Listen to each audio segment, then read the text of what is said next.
Hello there, thanks for stopping by. My name is Michael and I'm on a mission to rescue, restore and rebuild and return to full working order a 100-year-old Wurlitzer band organ.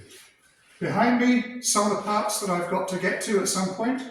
There's the wind chest, there's the wind bellows, but today I'm going to be rebuilding parts that I need to restore the vacuum pump. Last week we tore down the vacuum pump and saw that some of it was in a pretty bad condition, but a lot of it I can use, I think about 80%. So today we're going to get a good look at what I've been doing to try and restore the vacuum bellows. Oh, forgot to say, if you're not already a subscriber, please subscribe and throw in a couple of likes and a couple of comments that I can respond to. It'd be nice to know there's somebody out there looking at it. Cheers!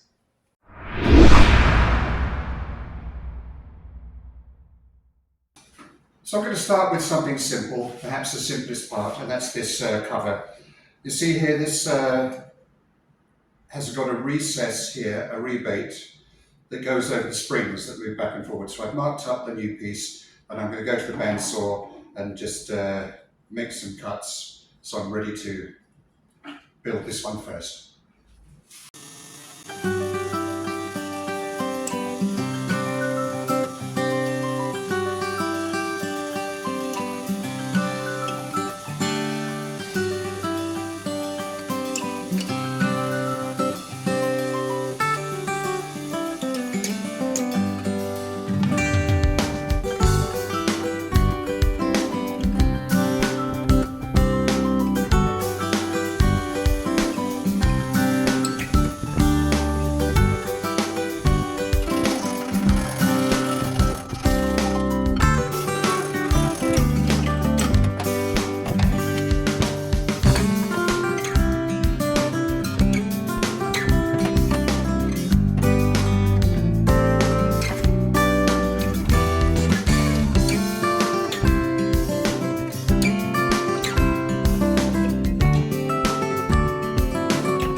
Well, I've made some progress on the parts for the bellows. First thing I did was something very simple. This cover here I've completely recreated and rebuilt, so that one's ready to finish. I've cut all of the wood for the tops and sides of the valve cover boxes. I've cut and prepared all the wood and the timber for these. I'm not going to, I'm going to try and simplify it. I've made the parts of the wood so I can make a box and then slice it down to this. This is only like 7/8 or less. And so I want to put these through the router to do the box joints, and I wanted larger pieces of timber, so I'm going to do that and then slice it up like a sausage. I've had a look at this and I can use it, so we've rescued another one. That's the cover that goes on there, and it's thick enough to be able to take to my buddy Dave's and have it sanded and get it flat again. I've got the timber prepared to do the pump. I'm not sure what these are called, the pump boards. I've got this ready. It's down to the correct thickness for this end, but this is tapered, so I'm going to have to build a jig in order to run that through the router, planer, and get it to taper off like that. This has got pretty rough edges, so I'm going to take that over to my buddy Dave's and get that trimmed down as well. That's the frame I've already made for that. And now I have to put the cover on here. It's not a cover, it's an integral part of it. You can see it here, it's fixed in permanently, but it has to be exactly flat because this top glues down there with a leather gasket, and where these two pieces of timber come together, it has to be very, very flat so that we get an airtight seal. Now I need to make that. I've got this piece of timber. It's the right thickness, but it's a bit big. So now I'm going to have to cut this down to size to fit, make that cover there. That's what I'm doing now. Today I'm going to make this top to go on here, and I'm going to make these boxes. I'm going to get stuck in.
Okay, well that's clamped up. I'm just going to let that glue set off. I used a lot of glue, you may have noticed, and I spread it out carefully because this has to be absolutely airtight.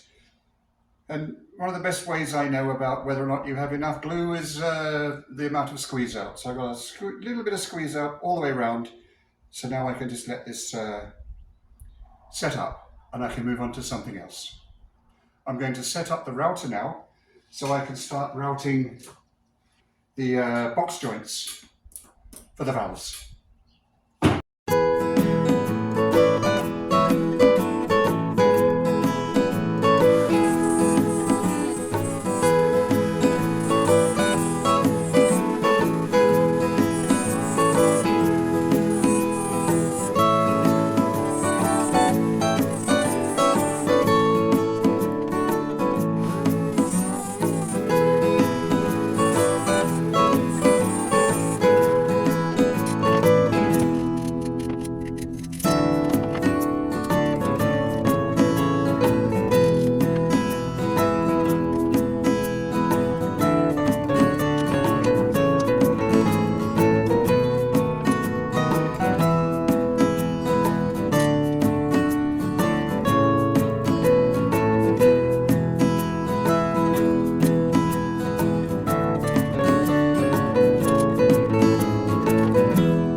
I've taken the clamps off of the boxes I made. They came out rather nicely. This I'm now going to slice and make these valve covers. These are boxes to make new valves. And so now I'm going to make sure that I've got a perfectly straight edge, and then we can slice them on the bandsaw. So that's what I'm going to do now.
Well, these boxes sliced down to the correct format for the parts I need. It was good. I made myself a lot of excess so that I had quite a room for a few errors, but I don't seem to have made any just yet. Fingers crossed, touch wood. So now the next thing is to cut the holes, drill the holes into these pieces that fit on there, and they fit pretty darn good. So I'll set up the drill press and do those holes next.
Well, it's Saturday morning and I came out to unglue or take the clamps off my little valve boxes. And you ever done anything so silly that you wake up and you think, oh, I'm a doofus? Well, yeah. See, these look really nice, but guess what's wrong with them? All the way through the process, I compare to the original parts and so on, and I try very hard to be as faithful to the original, but look at that. Do you see what I've done wrong? 1, 2, 3, 4, 5, 6. 1, 2, 3, 4, 5. When I was measuring, I divided into 6, which gave me 5. Never mind. So I'm rebuilding them, and guess that's just my own darn fault. Okay. Well, what I want to do today is finish shaping the taper on these Bellows boards. So I've got the boards, but in order to put put it through the planer and take off the bit I need, I have to make a jig where I can lay this in and put a spacer under here. So I'm going to build a jig to finish these off. Okay.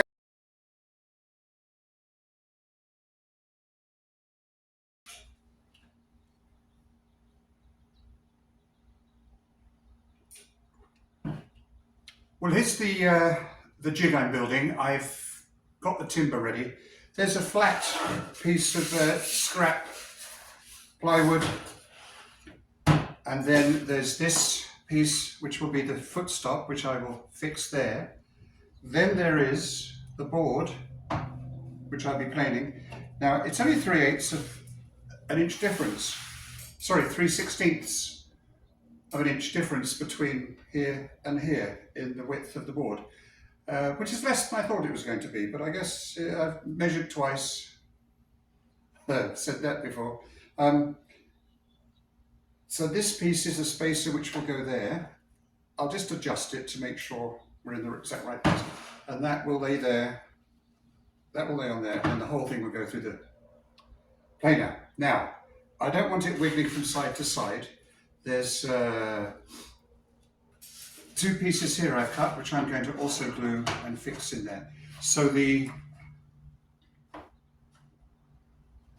this will be easy to lift out and put back in, but it will be held firmly while it's going through the planer. So I'll get that glued up. So I finished the jig for putting the tapers onto these bellows boards. It's nothing more than a simple piece of flat plywood, a stop at the end and 2 sides, and those 2 sides will help me guide this in. And to create the taper, I've actually put a little piece of wood across there. Very simple and primitive way of raising this end the correct amount so that this goes through the planer and gets shaved down to the correct size. Let's do it.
This is the cumulative result of what I've been working on. These are ready to be covered and finished. The valve boxes are ready. I've got this done. I've remade one of the worst parts. That's all ready for this new piece of 1-inch brass rod to go in there. Piping. I have got packing leather. I've got the leather for the valves and the flaps. I've bought a complete leather skin. I'm hoping if I use a couple of templates and I'm a bit clever, I can use this for both the vacuum and the wind bellows. But that's quite a large leather skin there. And I've got a couple of newspaper articles which I'm going to be gluing on. I'm going to keep the 100-year-old newspapers in here, and I'm going to put new ones on there. So that'll be just Green Valley News, local Arizona newspaper. I've got my glue pot and the hide glue ready to go. So I'm ready to move on with the next phase. The only thing I'm waiting on is spring steel to redo the valves. I'm going to use brand new spring steel on that. After 100 years, they've got a bit floppy and not terribly springy, to be honest. So that's, next time I see you, this will all be shellacked and finished, and I will start the assembly with the installation of the pump boards into the bellows and then covering the bellows. So that'll be the next episode. In the meantime, I hope you've enjoyed what I've been doing, and see you all next week. No, it'll be the week after next, because next week I'm going to Las Vegas to watch the Tropicana be blown up. Should be fun. All right, see you around. Bye-bye.